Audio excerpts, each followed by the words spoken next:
Mi ò ní lajú mi sílẹ̀ láti máa rí ìríkúrí. Mi ò dẹ̀ ní tẹríba fún èèyàn kankan. Kàkà bẹ́ẹ̀, màá kúrò nínú ààfin. Ẹ fún mi ní ẹ̀tọ́ mi, £500,000 àti ilé ní ìlú òyìnbó àti ṣíà mi ní Ọ̀jájá mall. Bí a ṣe gbọ́ tí wọ́n ní àǹtí wa tó sọ nìyẹn. Ẹ̀yin èèyàn ilé, ẹ káàbọ̀ sí Mashola Gist TV. Ṣé àlàáfíà ni ẹ wà? Gbogbo ilé ńkọ́? A dúpẹ́ ní ọwọ́ gbogbo ẹ̀yin subscribers fún gbogbo àdúrótì yín lórí channel yìí. Ọlọ́run Elédùmarè ọba aláàánú á ṣàánú fún gbogbo yín o. Ẹni tọrọ jẹ, ẹni tọrọ mu o, ẹni ẹlẹ́ni ò ní gbà ṣe yín ṣe o. Gbogbo ẹ̀yin tẹ́ ń ṣe ọjọ́ ìbí lénìí, a kí yín. Èní ni 24th of October. A kú ọdún, ẹ kú ìyèdún, ẹ̀mí yín á ṣe púpọ̀ ọdún láyé.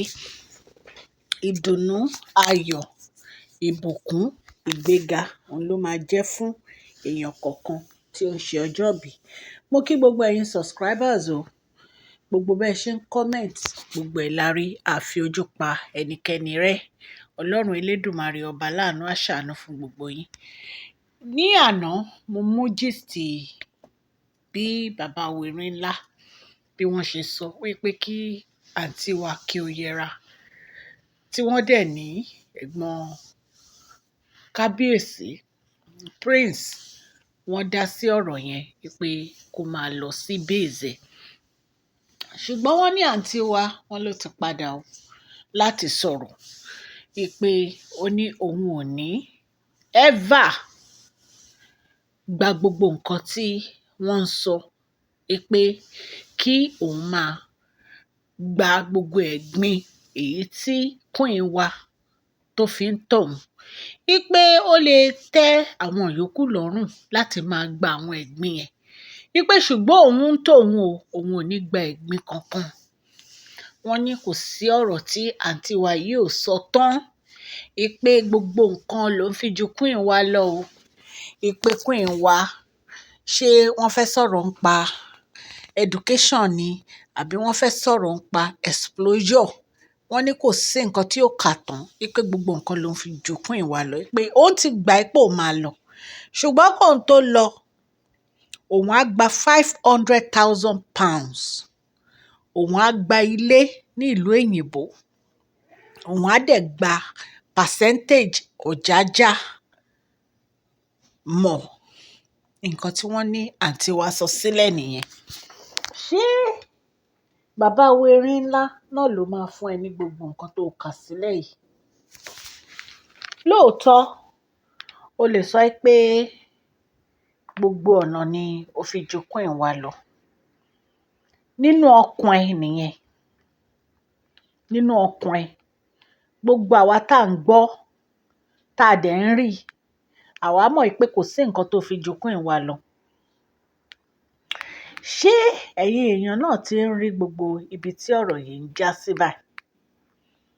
Tí wọ́n máa ń sọ ọ̀rọ̀ ìfẹ́ òtítọ́, ìfẹ́ tí ò lábàwọ́n, ìfẹ́ tó jẹ́ pé ìfẹ́ ọkàn ni, tí ò ń ṣe ìtorí owó, tí ò ń ṣe ìtorí ipò, tí ò ń ṣe ìtorí material.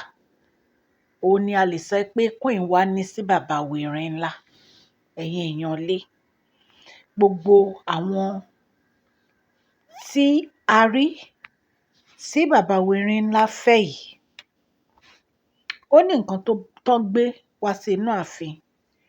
Èèyàn kan péré tí mo mọ̀ pé ó fẹ́ bàbá wèrè ńlá fún ìfẹ́, òun ni doctor wa. Ẹ̀yin èèyàn ilé, ṣe gbọ́, wọ́n ní bí bàbá wèrè ńlá bí wọ́n ṣe fún queen wa ní kọ́kọ́rọ́ villa wọn báyìí. Wọ́n ní àtìgbà yẹn ni àǹtí wa ló ti bẹ̀rẹ̀ wàhálà yìí. Wípé kò expect wípé bàbá wèrè ńlá ń kọ́ villa yẹn fún queen wa ni. Wọ́n ní ó bá lójijì. Wọ́n ní ó bá lójijì. Wọ́n ní gbogbo àwọn ìgbésẹ̀ nínú ààfin lẹ́nu ọjọ́ mẹ́ta yìí, ó ní nǹkan kan tó jẹ́ pé ó ń wò pé ó máa ṣe ṣẹlẹ̀. Wọ́n ní ṣùgbọ́n ọ̀rọ̀ villa yìí wọ́n ní nǹkan tí ó dá sílẹ̀ fún àǹtí wa wọ́n ní kì í ṣe kékeré. Wọ́n ní nǹkan tó bí àǹtí wa nínú jù, ẹ jẹ́ kí n gbé yín débẹ̀. Bí a ṣe gbọ́, wọ́n ní àǹtí wa lòun fẹ́ ṣí business ọ̀hún. Wọ́n ní business tó dẹ̀ lòun fẹ́ ṣí, wọ́n ní ó máa ní ọ̀pọ̀lọpọ̀ àwọn ènìyàn tí wọ́n máa ṣiṣẹ́ fún. Wọ́n ní wọ́n dẹ̀ ti ń wá ibi tí ó máa lò, ìyẹn ní òkè òkun. Wọ́n ní àwọn ilé tí àǹtí wa lọ ń wá láti fi ṣe business yìí, wọ́n ní àwọn ilé tó wọ́n ni. Wọ́n ní bàbá Werinla dẹ̀ ń sọ fún wípé ó tí ì ṣe business yìí rí. Ipe tí ò bá ń ṣe bẹ́ẹ̀, ipe kí ló dé tí bàbá Werinla máa bínú? Ipe àwọn ọmọye nǹkan ló yẹ kán ti bínú sí ìgbà yẹn tí wọ́n bínú ipò ṣe wá jẹ́ ìsìn. Ipe àwọn dẹ̀ ti notice pé tí bàbá Werinla bá ti fẹ́ ṣayẹyẹ náà máa ń jà, náà máa ń bá Queen wa jà. Ipe kò dẹ̀ dá pé ó dàbí ìgbà tó yẹ pé bàbá Werinla mọ̀ọ́mọ̀ sọ̀rọ̀ yìí dìjà ni nítorí pé wọ́n fẹ́ fi àsìkò yẹn wọ́n fẹ́ fi wà pẹ̀lú gbogbo àwọn sísí wa gbogbo yìí pé kò dẹ̀ yẹ kí bàbá Werinla ṣe bẹ́ẹ̀, kò yẹ kí wọ́n gba ọ̀rọ̀ yìí bí ẹni gbagba ọtí. láti jẹ́ kí business yẹn máa dàgbà kó máa dàgbà kó máa dàgbà. Ẹ mọ̀ pé mo ti sọ fún yín pé màá fún yín ní update. Kì í ṣe ìgbà kan náà ni wàá kó gbogbo nǹkan tó ń ṣẹlẹ̀ ní inú ààfin yẹn gangan ó ní wípé wọ́n wọn ò fẹ́ kí Queen wa padà wá sí inú ààfin. Wọ́n dẹ̀ ń ṣe gbogbo nǹkan tí wọ́n ń ṣe yìí láti jẹ́ kí bàbá Queen wa, wọ́n ní ó calculate, ó fi ojú calculate gbogbo àwọn nǹkan mèremère tí bàbá Werinla rà sí inú villa yẹn, torí wọ́n ní owó tí bàbá Werinla ná sí ibẹ̀, wọ́n ní kì í ṣe owó kékeré. Wọ́n ní kò tiẹ̀ ṣe é sọ lórí social media yìí, kò ṣe é sọ. Wọ́n ní ìyẹn ló jẹ́ kí inú bí àǹtí wa. Wọ́n ní inú ń bí gan-an ni, ẹ̀yin èèyàn lé. Wọ́n ní bàbá Werinla, wọ́n ní wọ́n gbà níyànjú pé kí ó kọ́kọ́ wá ibi kékeré, kó má lọ gba ibi tó tóbi jù. Kí ló dé? Tówó ìgan bá tiẹ̀ wà, díẹ̀díẹ̀ lèèyàn ń ná. Kì í kàn ṣe pé kéèyàn kàn máa da owó, kéèyàn kàn máa dà sínú apẹ̀rẹ̀ bó bá ṣe wu èèyàn. Ẹ̀yin èèyàn lé. Wọ́n ní nǹkan tí ó bí àǹtí wa nínú nìyẹn o. Wọ́n ní àǹtí wa ní tó bá jẹ́ Queen wa ni, bàbá Werinla máa mú owó yẹn, wọ́n máa fling ẹ̀ ni, wọ́n máa fling ẹ̀. Kò sí nǹkan tí Queen wa fẹ́ tí bàbá Werinla ò ní ṣe. Tó bá jẹ́ pé Queen wa ló fẹ́ ra ilé yẹn ní ìsìn fún business, pápápá bàbá Werinla ti rà, wọ́n ní wo ẹ̀yìn o. Ìwọ náà ń sọ oní Queen wa deserve ẹ̀ náà.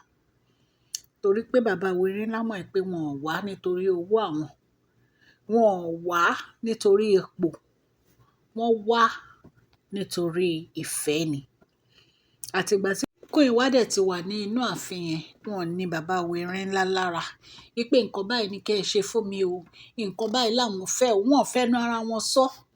Bàbá Werinla máa ń ṣe fún wọn ni, nítorí pé wọ́n mọ̀ pé ìyàwó alálùbáríkà ni wọ́n. Wọn ò dẹ̀ ní wọn lára. Wọn ò care nípa owó. Owó ò jẹ́ nǹkan kan fún wọn, nítorí pé wọ́n ń ṣe ọmọ ojú ọ̀rọ̀ lárí. Ẹ̀yin èèyàn lé, lórí channel yìí a máa ń sọ̀rọ̀ nípa Royal Gist. Tẹ́ ń bá channel pàdé ní ìyẹn Mashola Gist TV, ẹ subscribe kẹ́ tẹ notification bell yín so that a bá ti post any gist ẹ máa rí. Ẹ dẹ̀ má gbàgbé kẹ́ follow wa ní orí Oore-Ọ̀fẹ́ Gist TV. Ibẹ̀ láti máa ń mú gist, celebrity gist wá àti gbogbo nǹkan tó ń ṣẹlẹ̀ ní Nàìjíríà, politics ni o, àwọn nǹkan tó ń lọ lórí social media, ibẹ̀ láti máa ń sọ. So ẹ lọ subscribe ní orí Oore-Ọ̀fẹ́ Gist TV. Yàtọ̀ sí yẹn, ibẹ̀ láti máa ṣe prize giveaway wa. So ẹ̀yin tẹ́ bá ti subscribe, ẹ lọ subscribe, nítorí pé prize giveaway wa mi ó ń bọ̀ ní December 15. Kẹ́ máa gbáradì. Ẹ̀yin èèyàn lé, mo dúpẹ́ lọ́wọ́ gbogbo ẹ̀yin olólùfẹ́ Mashola Gist TV o. Gbogbo bẹ́ẹ̀ ṣe nífẹ̀ẹ́ wa, gbogbo ẹ̀ la rí. Ọlọ́run máa nífẹ̀ẹ́ yín. Mo kí ọmọ wòlíì, mo dẹ̀ kí màmá mi Adélékè nítorí pé gbogbo ìgbà ni wọ́n máa ń comment lórí àwọn gist wa. Ẹ̀yin èèyàn lé bí a ṣe ń sọ lọ, wọ́n ní bàbá wẹrẹ ńlá ní kí àǹtí wa bẹ̀rẹ̀ láti ibi pẹlẹbẹ. Ipe ibi tí wọ́n fẹ́ máa bẹ̀rẹ̀ yẹn, ipe ó ti lágbára jù. So ẹ̀yin èèyàn lé nǹkan tó bí àǹtí wa nínú nìyẹn. Nítorí bàbá wẹrẹ ńlá ò kówó yẹn fún láti fi ra ilé fún business ẹ̀. Màá mú continuation gist wa, màá ṣí lẹ́yìn èyí. Mo dúpẹ́ lọ́wọ́ gbogbo yín, mo ṣe máa ń sọ, agbọ́ ni àrí o, allege ní gbogbo àwọn nǹkan tí mò ń sọ yìí. Mo dúpẹ́ lọ́wọ́ ọkùnrin, lọ́wọ́ obìnrin, lọ́wọ́ ọmọdé, lọ́wọ́ àgbà. Ẹ subscribe sí channel yìí, ẹ dẹ̀ má gbàgbé kí ẹ follow mi ní orí Oore-Ọ̀fẹ́ Gist TV, kí ẹ dẹ̀ subscribe torí ibẹ̀ láti máa ṣe gbogbo àwọn prize giveaway wa. Subscribe, like, share and comment. God bless you. Mashola Gist TV, love you all.